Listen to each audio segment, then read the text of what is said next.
This verse is very instructive since it indicates a relationship between the spiritual master and the disciple. The disciple or conditioned soul is put into the darkest region of ignorance and therefore is entangled in the material existence of sense gratification. It is very difficult to get out of this entanglement and attain freedom, but if one is fortunate enough to get the association of a spiritual master like Kapila Muni or his representative, then by his grace one can be delivered from the mire of ignorance. The spiritual master is therefore worshipped as one who delivers the disciple from the mire of ignorance with the light of torch of knowledge. The word paragam is very significant. Paragam refers to one who can take the disciple to the other side. This side is conditioned life, the other side is the life of freedom. The spiritual master takes the disciple to the other side by opening his eyes with knowledge. We are suffering simply because of ignorance. By the instruction of the spiritual master, the darkness of ignorance is removed, and thus the disciple is enabled to go to the side of freedom. It is stated in the Bhagavad Gita that after many, many births, one surrenders to the Supreme Personality of Godhead. Similarly, if after many, many births, one is able to find a bona fide spiritual master and surrender to such a bona fide spiritual representative of Krishna, one can be taken to the side of light. So this chapter is titled The Glories of Devotional Service.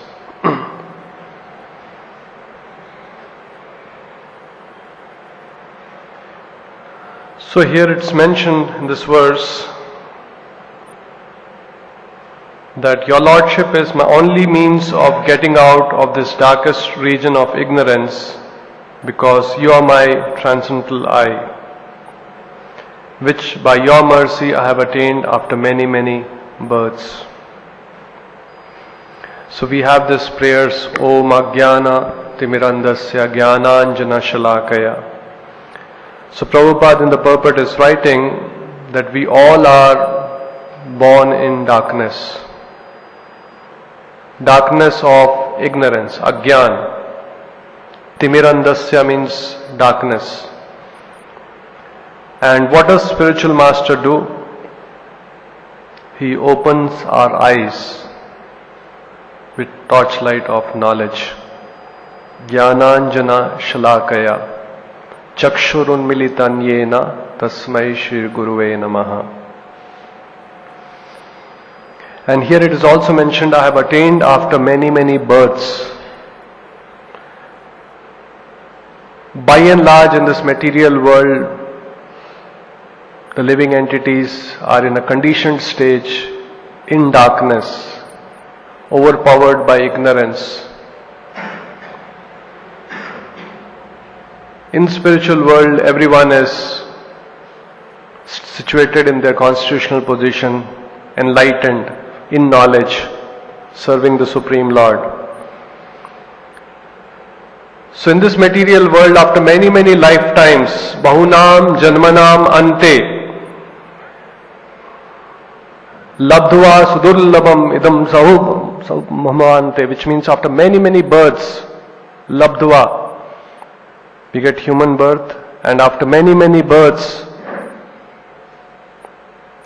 one comes to the understanding Vasudevam Sarvamiti, and that is purely because of the mercy of a bona fide spiritual master who brings us to light and removes the darkness which is covering us. So here Prabhupada mentions the disciple or conditioned soul is put into this darkness region of ignorance, therefore is entangled in the material existence of sense gratification. So Prabhupada also mentions there are two sides. One is the conditioned side and the other side is life of freedom. In conditioned life, we are in ignorance and entangled in the material existence of sense gratification. We are in Kali Yuga and in present times we see Kali Yuga is in full force. Sense gratification is very, very rampant. In fact, for most of the people, that's the goal of life.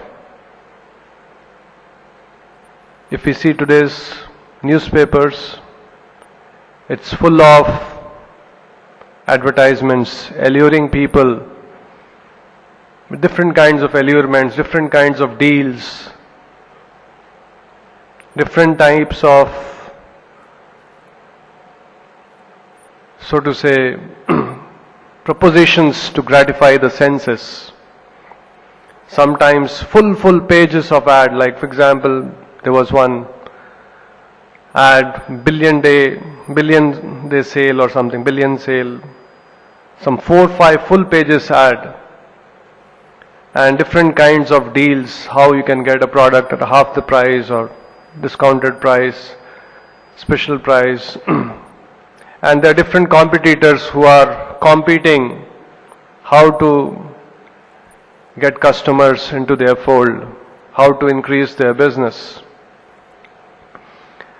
And billions of dollars are being spent. It said that top 100 advertisers are spending close to about $15 billion in different kinds of campaigns. And I think I've shared this earlier. These days, marketing and sales experts, in fact, they have degrees on that. People go through 2 years, 3 years courses, how the mind of a customer can be pulled into buying the product. And there are many, many intelligent people from IIMs and top colleges who sit and strategize different campaigns. In one sense, we don't even know how gullible we are, how helplessly, without our knowledge, we get influenced. In other words, sometimes we use the word brainwashing, although we use in a wrong context. When people come to spiritual life, come to ISKCON and they hear philosophy, and then there is some transformation in their heart, so people say it's brainwashing. But actually it's a fact that majority of people are getting brainwashed. If you actually have to go by the word brainwashing means you're getting influenced helplessly. You lose your original individuality. So it's a very scary world, and these days an average child, some 27 hours in a week he spends in front of a television. And different kinds of commercials, different kinds of advertising. What all is going on in his head? What all worldview he is forming based on those advertisements which people have strategized to influence our minds?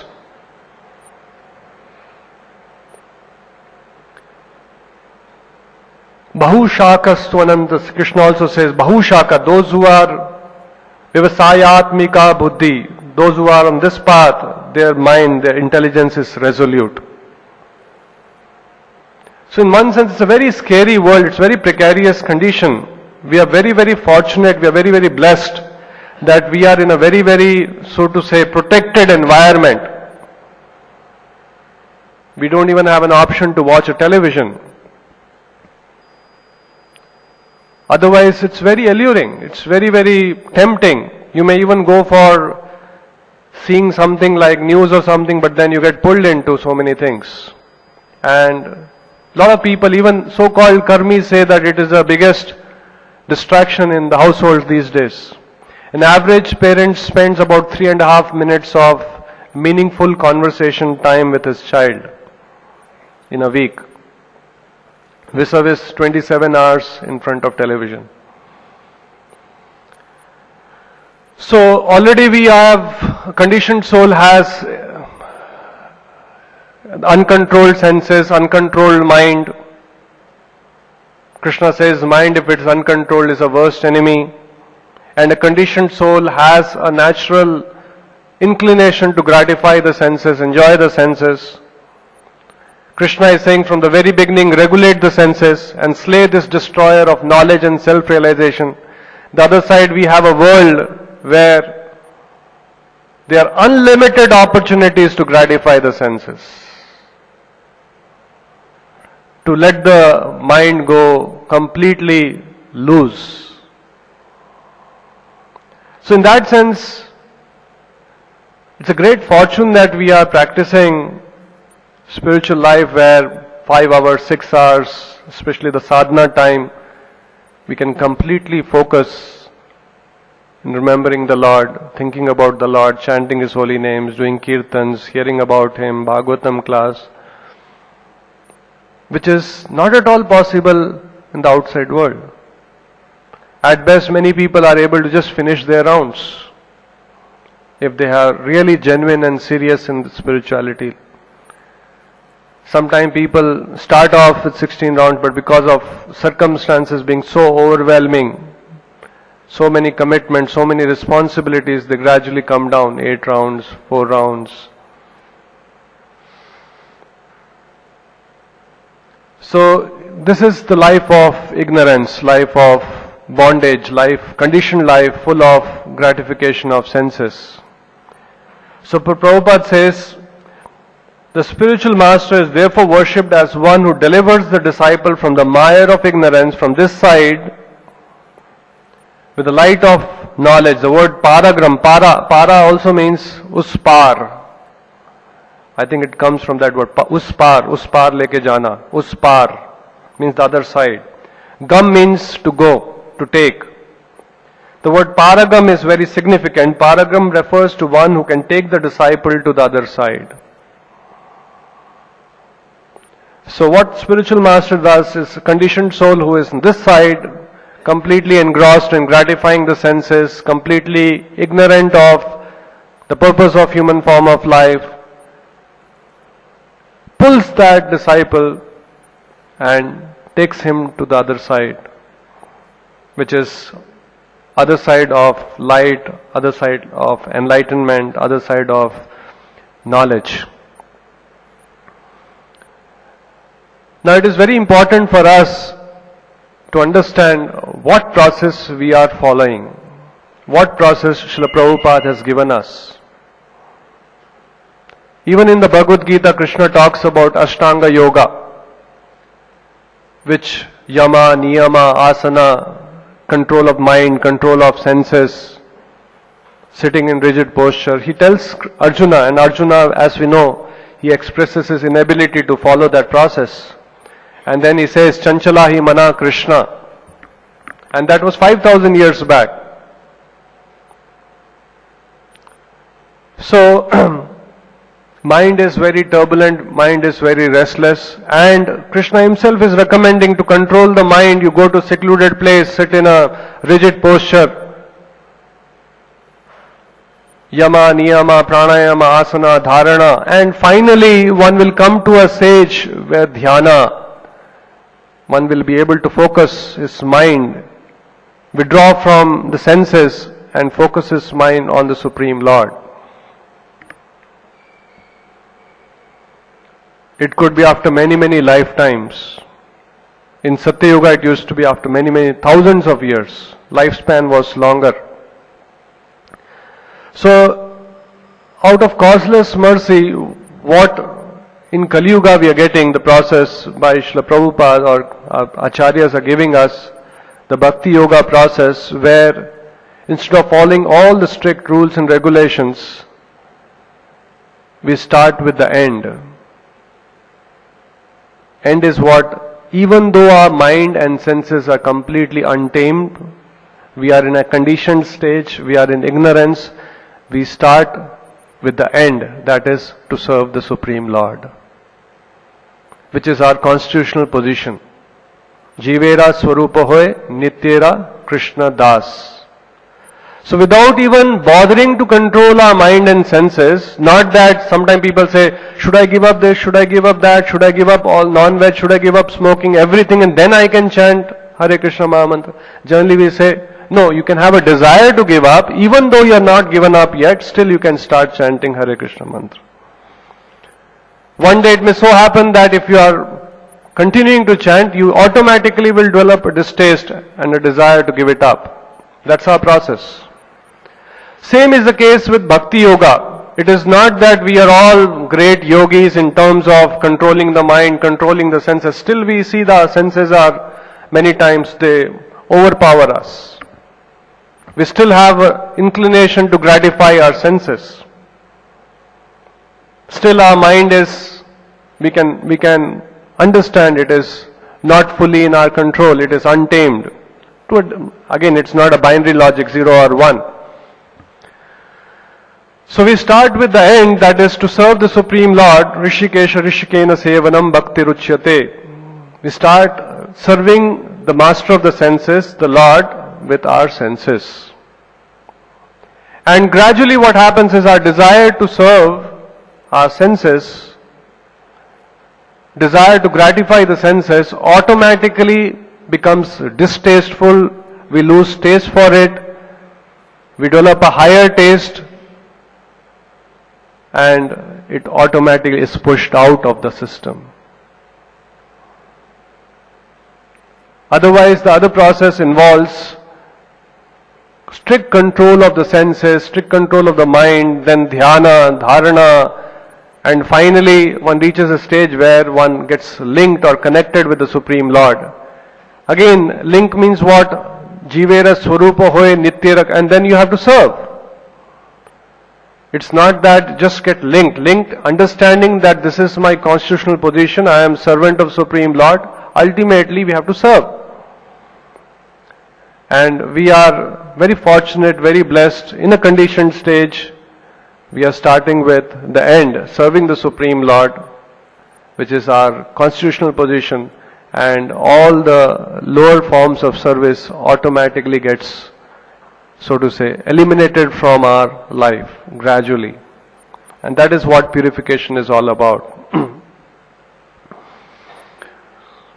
So in Vedic times, people, knowing that we have a natural desire for gratifying our senses, people naturally would, knowing that ultimate goal of life is to purify the mind, purify the senses, the whole life was so organized.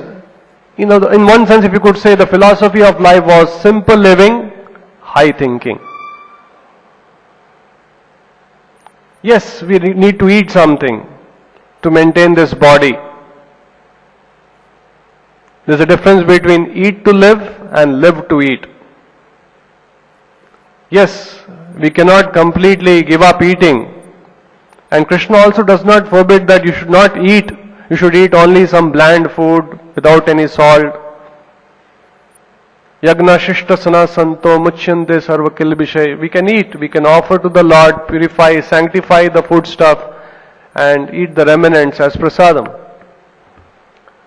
So, the life was so organized, simple living, high thinking. I was talking to someone on this line in one of the sessions.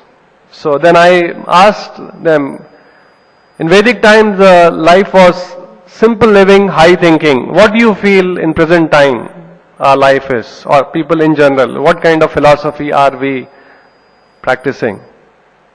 So different people gave different answers. One answer was quite interesting. So one person said, simply living, no thinking. Simple living, high thinking. Present time, it's simply living. Actually, in one sense, without this higher purpose in life, it's simply living. Just like animals also have no clue. I also heard in one lecture there was, suppose you are going in a train and there's a passenger sitting next to him, next to you. And it's a long journey, so sometimes it so happens, in the journey we strike a conversation with the person sitting next to us or in the same compartment. So you meet a person and then you ask him, where are you going? So he looks at you, looks completely blanked out and says, I don't know. He says, where did you board the train? He looks and says, I don't know. Are Baba, where are you heading? Where will you get down? Again, thinks for a while and says, I don't know. Why are you traveling? Looks, I don't know. If you come across such a person who gives this kind of answer, what will you think about that person? I don't know. What will you think about that person? He is mad. Don't know where he got up, don't know where he is traveling, don't know where he is going to get down. Why he is traveling, he doesn't know. Actually, in one sense, this is applicable to all of us in the material world who are in conditioned stage. Where we boarded the train, in the sense when we came in this world, where were we, where we boarded, we don't know. Where we are going to get down, we don't know. What happens after death, we don't know. Why we are traveling, simply living. So in that sense, there is some kind of a madness. Pramatta, nunam pramatta kurute vikarma. Pramatta, this is madness. Again, this madness we don't realize unless we come to light. Big intellectuals, big intelligent person, it doesn't strike them, where were we before birth? What happens to us after death? These questions are, so to say, completely not ignored. For many people it is irrelevant. It's not irrelevant. For a person who is traveling, where he has to get down, what happens to him after he gets down is not irrelevant. Where he boarded the train is not irrelevant. Why he is traveling is not irrelevant. There's a purpose for all travel. Nobody travels purposely, only a madman travels purposely. We are traveling in this world, we are embarked on this journey, this life is like a journey. What is the purpose? So conditioned state means we're completely oblivious of these fundamental realities of life and we are not even bothered about it. This is the meaning of Maya or illusion. Tamasi ma jyotirgama. We are in tamas, deep darkness. These questions don't even strike us. Forget about seeking answers to these questions. Athato brahmajig. Now that you have got human form of life, try to inquire. Who am I? What is the purpose of my existence? So, in the Vedic times, people were automatically, because they were guided by well-qualified brahmanas, kings were administering the kingdom based on their guidance. The whole, by and large, was simple living. People would keep their life simple, bare necessities. One time it happened, a person from the United States, they came to India and, he was looking out for a yogi. And so he was going around asking people where to find a yogi. So finally he was told about a yogi and he went looking for him, found his address, got his house and then reached his place and rang the bell. The door opened, he was welcomed inside. So he introduced himself and as soon as he entered the house, he saw the house is completely empty. There is a bookshelf where all this Ramayana, Mahabharata, all this granthas are there. And there is one mat, straw mat on the floor and one lamp on the side. So this person was quite surprised that there is no furniture in the house. So he asked the Yogi ji, where is your furniture? This person asked. So the yogi asked this man, a foreigner, he says, where is your furniture? He says, my furniture? I am a traveler. So yogi said, so am I. So in other words, in the Vedic time, people were quite aware that this life is not just like a traveler. he is moving, he knows that wherever he is staying, it's not his permanent place. One day he has to move on. Knowing that even if we are in a journey, we don't get totally attached to the compartment in which we are traveling, the seat we are seated in. Journey is going to end, we have to disembark. It is not meaningless for a person who is enlightened to be detached. Automatic jnana and vairagya, they go hand in hand. A person who is enlightened, who can see that this life is temporary, will automatically be detached.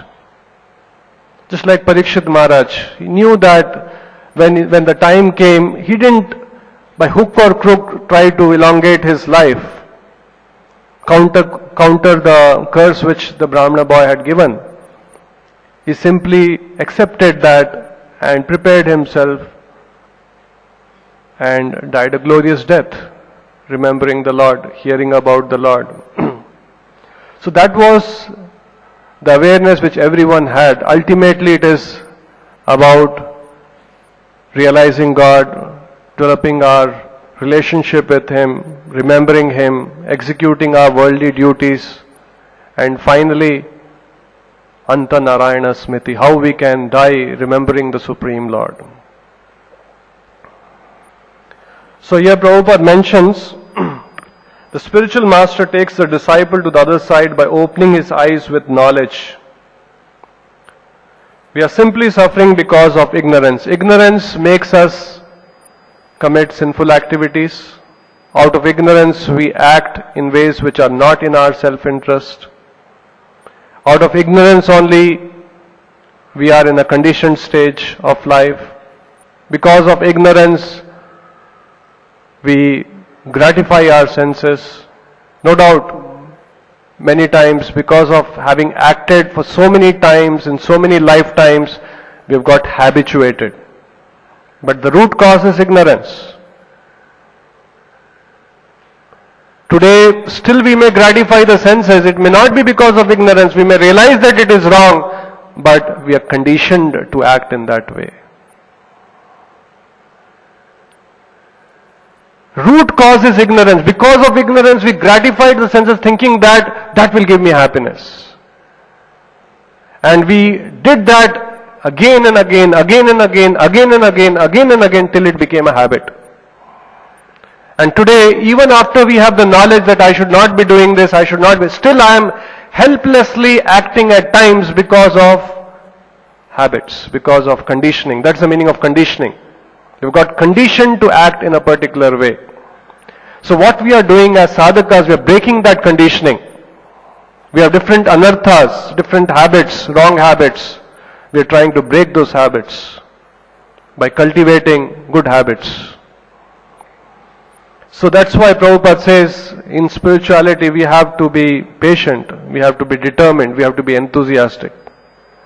Sometimes we realize, in spite of me chanting, in spite of my doing all the things, why I am still getting attracted? Why still I am getting helplessly, so to say, forced to gratify my senses? In fact, this is a question which Arjuna also asked, where Krishna says it is lust only. So the root cause is ignorance. We are simply suffering because of ignorance. By the instruction of the spiritual master, the darkness of ignorance is removed. And thus the disciple is unable to go to the side of freedom. In fact, everyone is wanting freedom, but they don't know what freedom is.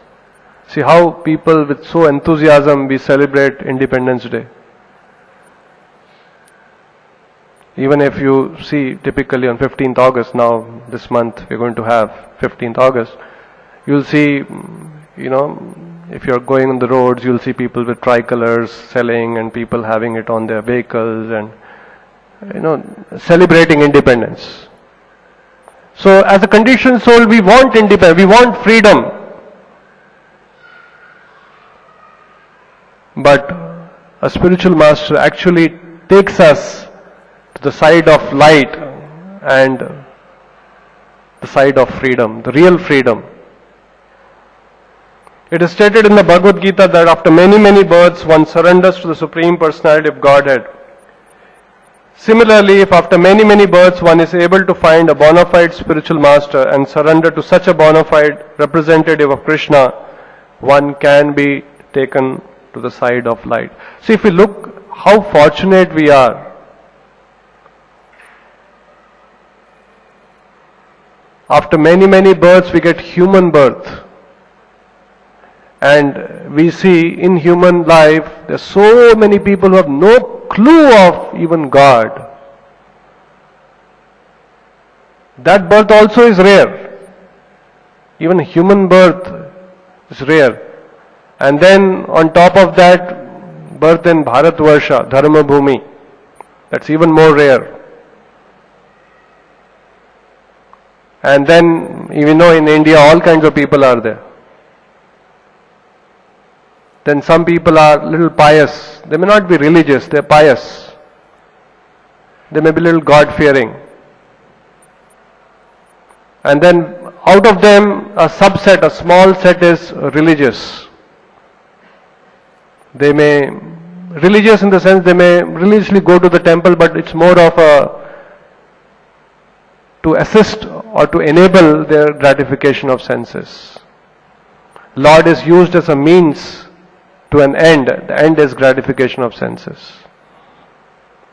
And out of such religious people, there are people who are, started worshipping Lord, glorifying the Lord. The initial part I told is karma kand, is completely interested in gratification of senses. So that way, Manushyanam sahasreshu kaschititati siddhi yatatam api siddhanam kaschin mam veti tatvata. We are one in that billions of souls who has come to Krishna, who has got a bona fide spiritual master. We've got the process. If we follow, we can cross over this ocean of nascence, come to light. Only thing which is left for us is to just diligently and sincerely follow. Rest everything what is required to cross this ocean of nascence, to come to light, is all provided. So that way we should realize our good fortune, and sometimes something which comes very easily, something which we receive so cheaply, we don't value. And we can also come to the understanding when we see somebody apparently happy, smiling, they say grass is greener the other side. We sometimes may wonder, what am I doing here? So if we realize how fortunate we are, how blessed we are to get this process, bona fide process, get a bona fide spiritual master, then definitely we will follow this process sincerely. And if we follow this process sincerely, our liberation from material existence is guaranteed. Stop here. Grantaraj Srimad Bhagavatam ki, Srila Prabhupada ki.